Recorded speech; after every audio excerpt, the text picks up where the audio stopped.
Global National with Donna Friesen.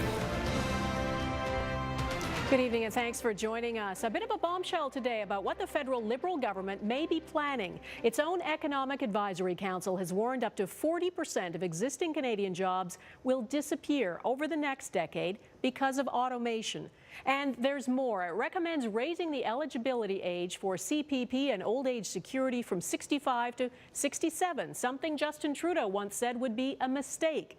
These are recommendations, not policy, but as Mike LeCouture reports, the fact they're being floated just before a federal budget sends a strong signal. Whether you're checking in for your flight or checking out at the hardware store, more and more of our interactions are happening without any human contact. And the head of the government's Economic Growth Advisory Board warns we'll lose a stunning amount of jobs to machines in the next decade. 40% of Canadian jobs today could be automated in the next 10 years, literally automated. Right? That's an incredible number. It's why the board is recommending the Liberals use the spring budget to invest more in skills training as the workforce evolves. Other recommendations include a national childcare model similar to Quebec, getting more women into the workforce, and raising the baseline for old age security back to 67.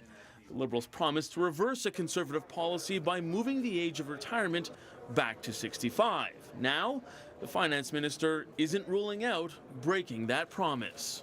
The recommendation to think about how we can have workforce participation among people who are able to do that, that's important for us, and we'll take that into consideration.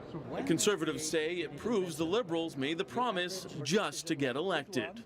But again, the Liberals took a political decision for a political purpose instead of a very realistic purpose, which we did.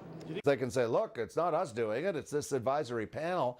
Some now saying the advisory board gives the Liberals political cover to change course, and predicting they'll introduce programs that reward people for retiring later. You incentivize them by giving them a bigger pension the later they take it. So if you go at 66 instead of 65, you get a little bit bigger. Now, if the Liberals move OAS back to the age of 67, it'll be the government's second walkback of a major promise in the span of 1 week. Not the way they wanted to start 2017, but we are still 2 years away from the next election. And the Liberals may be hoping that gives voters plenty of time to forget. Donna? All right, Mike, in Ottawa, thanks.